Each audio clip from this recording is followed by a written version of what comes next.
Oh, I would never. Ladies don't look for birthmarks. That is the work for jolly fellows, like the goodly beast and myself. Ladies, like Miss Short, do enough by simply existing.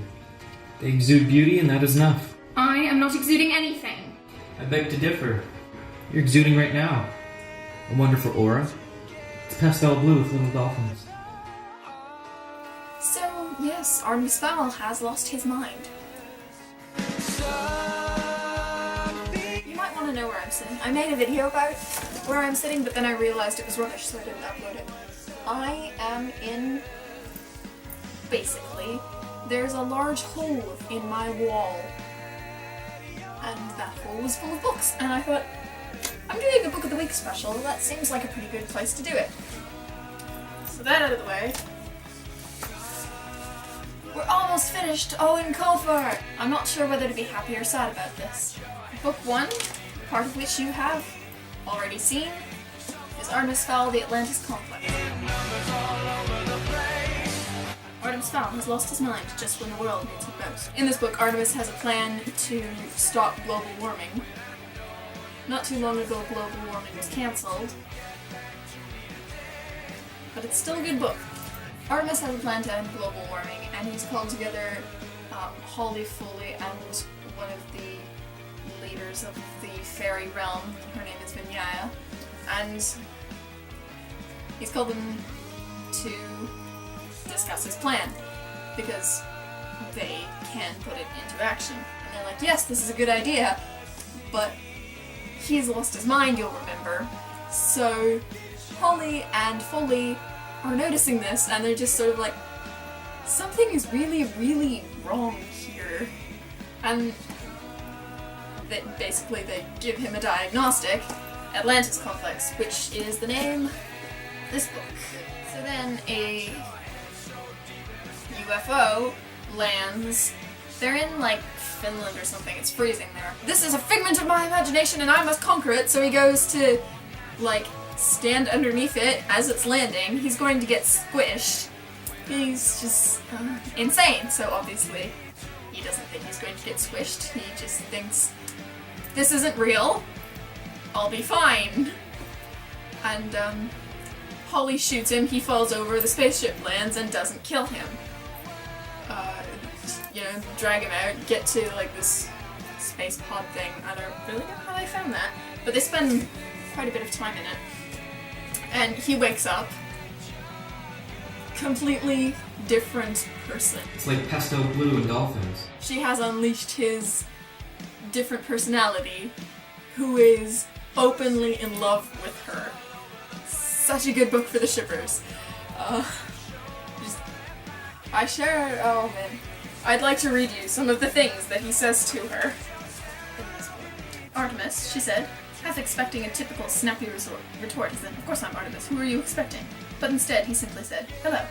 Which was fine, and Holly was happy enough, until he followed it with, and who might you be? It's me, Holly. Oh yes, of course.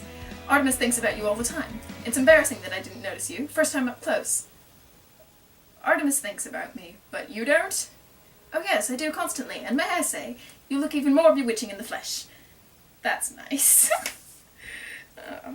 I'm just a teenager with hormones running wild. And may I say, young fairy lady, they're running wild in your direction. Oh god. Basically, Artemis's alter ego is called Orion, which dates back to the Greek mythology, where Orion was the goddess Artemis's mortal enemy. He died.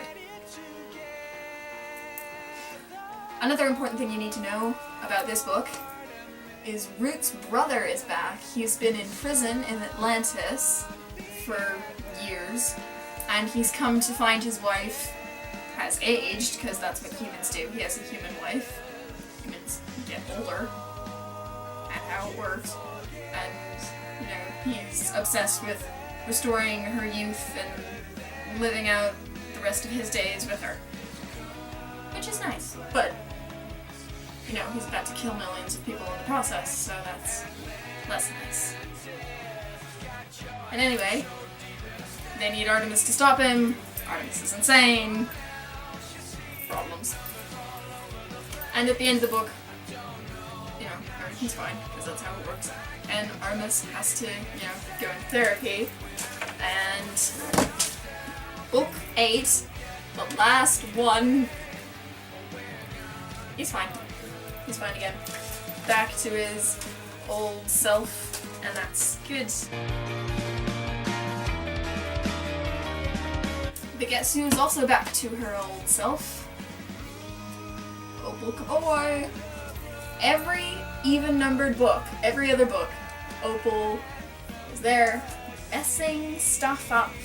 And this time she has raised an army of the dead. Oh, joy. And not just like zombies, no, it's like proper possession stuff. And you'll remember I told you about Artemis's little brothers. Your parents had twins! Okay. So you've got these 4-year-old kids commanding an army of whatever. Deer and rabbits and whatever kind of animals you can find in the Irish countryside.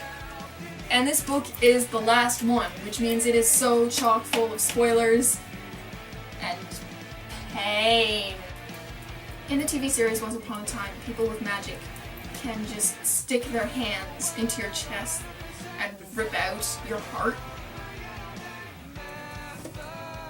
Eoin Colfer is a magical character from Once Upon a Time, apparently. The ending is right up there with Stephen Moffat. Last book. Nothing more coming. And next week, to heal this horrible thing I have given you, I will be telling you about the miraculous journey of Edward Tulane, which is the most beautiful book ever written. Probably. I think that's enough. It's going to be a short video. Huzzah! Love these books.